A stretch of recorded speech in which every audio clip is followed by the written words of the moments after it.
এই মুহূর্তে আমরা তো বলছি যে কোনো অ্যাপ্লিকেশনটাকে আমরা ব্লক করতে চাই না, তো ভিপিএন তো একটা অ্যাপ, তাই না?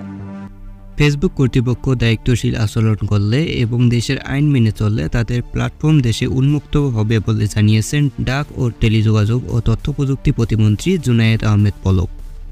ব্রডব্যান্ড ইন্টারনেট সংযোগ ফিরলেও ফেসবুক ও টিকটক ব্যবহার করা যাচ্ছে না, কিন্তু প্রতিমন্ত্রী নিজে এসব প্ল্যাটফর্মে সক্রিয় রয়েছেন। অবশ্য এর ব্যাখ্যাও তিনি দিয়েছেন। সরকারি চাকরিতে কোটা সংস্কার আন্দোলনকে কেন্দ্র করে বিক্ষোভ ও সহিংসতা হয়। সরকার 19 জুলাই মধ্যরাত থেকে কারফিউ জারি করে, যা সময় সময় শিথিল রেখে এখনও বলবৎ রয়েছে। কারফিউর আগেই 17 জুলাই মধ্যরাত থেকে 4G নেটওয়ার্ক বন্ধ করায় দেশের মোবাইল ইন্টারনেট সেবা বন্ধ হয়ে যায়। এরপরের দিন 18 জুলাই রাত 9:30 থেকে ব্রডব্যান্ড ইন্টারনেট সংযোগও বন্ধ হয়ে যায়। এতে পুরো দেশই ইন্টারনেট বিচ্ছিন্ন ছিল।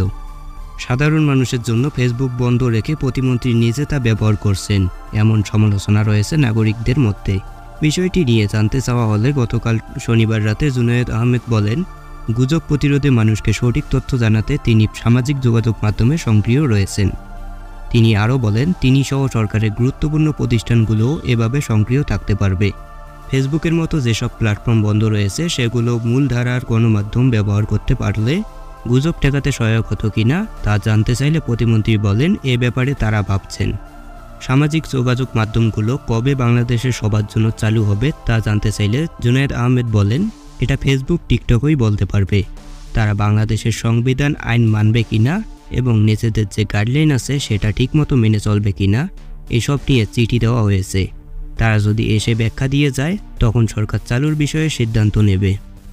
অনেকে আমাদের নিউজগুলো দেখেন কিন্তু আমাদের চ্যানেলটি সাবস্ক্রাইব করেন না। যেহেতু এটি একটি নতুন চ্যানেল, তাই আপনাদের সাপোর্ট আমাদের একান্ত কাম্য।